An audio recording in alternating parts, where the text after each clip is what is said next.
Cold kills quietly. In the winter trenches of World War II, it didn't announce itself with explosions or gunfire. It crept in through wet boots, stiff fingers, and sleepless nights.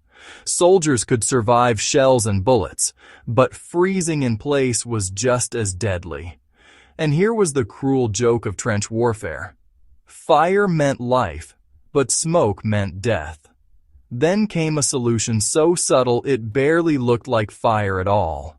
The men who used it called it the ghost fire. Winter trench warfare was a slow grind against the elements. Mud froze solid, water collected at the bottom of dugouts and turned boots into blocks of ice. Frostbite claimed fingers and toes. Hypothermia set in during long watches where movement was forbidden. Heat was not a comfort. It was survival. But lighting a normal fire was practically an invitation for enemy artillery. Smoke rose straight up against pale winter skies. Even at night, the glow could be spotted from hundreds of meters away. Snipers watched for it. Spotters marked it. Mortars followed. Commanders banned open flames near the line. Soldiers were told to endure the cold or risk being shelled. That was the dilemma. Stay warm and die fast, or stay hidden and freeze slowly. Somewhere between desperation and ingenuity, frontline troops came up with an answer that felt almost supernatural. A heat source with no visible flame, no drifting smoke, no giveaway glow. It sat quietly in dugouts and trench corners, radiating warmth like a living thing. It earned its nickname because it burned without announcing itself. The ghost fire. The secret of the ghost fire was not magic. It was chemistry and control. Instead of open burning, it relied on slow, oxygen-starved combustion. Today we would call it pyrolytic heating. Back then, it was simply a clever way to make fuel smolder instead of flare. The core materials were humble and easy to scavenge. Sawdust from crates or damaged buildings. Paraffin wax scraped from candles, ration tins, or waterproofing supplies. These were pressed together tightly, creating a dense fuel that resisted open flames. Inside the container, usually a small metal can or tin, airflow was restricted to just a few tiny holes near the bottom. Oxygen entered slowly. The fuel heated, broke down, and released energy without fully igniting. What little smoke was produced stayed trapped or, well, just dispersed at ground level. From the outside, it looked inert. No flicker, no flame, sometimes not even a glow. But place your hands near it and you felt steady, penetrating heat. Enough to dry gloves. Enough to keep blood flowing. Enough to keep men alive through the night. Building a ghost fire did not require engineering manuals or factory tools. That was part of its genius. Soldiers used what they had. So, a metal container was cleaned out and packed tightly with sawdust, mixed with melted paraffin. Sometimes a wick or even a cardboard core was placed right in the center to help start the reaction. Small air holes were punched near the base and the lid was, loosely fitted or maybe even pierced to allow just a bit of ventilation. Once lit, the flame was extinguished almost immediately.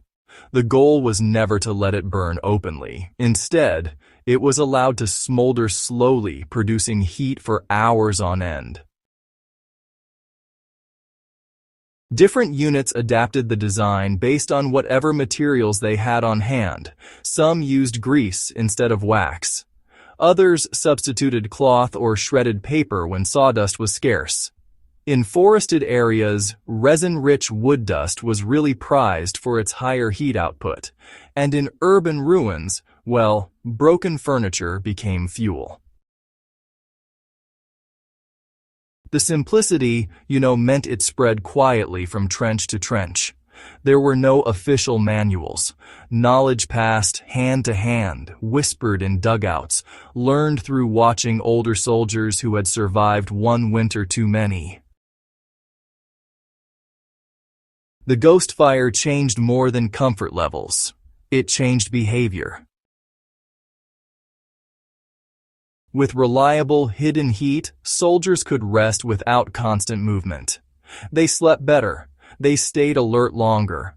Frostbite cases dropped in sectors where the technique caught on. Morale improved in ways that never made it into official reports. Tactically, it preserved concealment. Trenches that would have betrayed themselves with smoke remained invisible. Night positions stayed dark. Forward observers had nothing to mark. In a war where survival often came down to remaining unseen, that mattered. Psychologically, it gave soldiers a sense of control, a small victory over an environment that otherwise felt unstoppable. In the middle of industrial warfare, this was a handmade solution. Human-scale ingenuity fighting back against mechanized death. Yet the ghost fire rarely appears in textbooks. It left no blueprints, no patents, no medals. It was a quiet invention, born out of necessity, used until the thaw, and forgotten when the guns moved on. Modern experiments based on wartime descriptions show the ghost fire still works. When built correctly, it produces steady heat for several hours with minimal smoke. Its efficiency surprises people used to open flames and roaring fires. Of course, it is not something to attempt casually. Improper ventilation or sealed containers can be dangerous. The original users understood airflow instinctively because, their lives depended on it. Any modern recreation demands caution and respect for fire safety. What stands out is not the device itself, but the mindset behind it. Faced with an impossible choice between warmth and survival, soldiers refused to accept the terms. They adapted. They hacked their environment. They turned scraps into shelter. That is the real legacy of the ghost fire. Not just a smokeless heater, but a reminder that some of the most powerful wartime innovations never came from laboratories or factories. They came from freezing hands, sharp minds, and the will to endure one more night. If stories like this matter to you, the kind that slip through the cracks of official history, then you're in the right place. Subscribe to the Forgotten War Fronts, share this story with someone who loves hidden history, and stay with us as we uncover more secrets that once kept people alive when the world was on fire.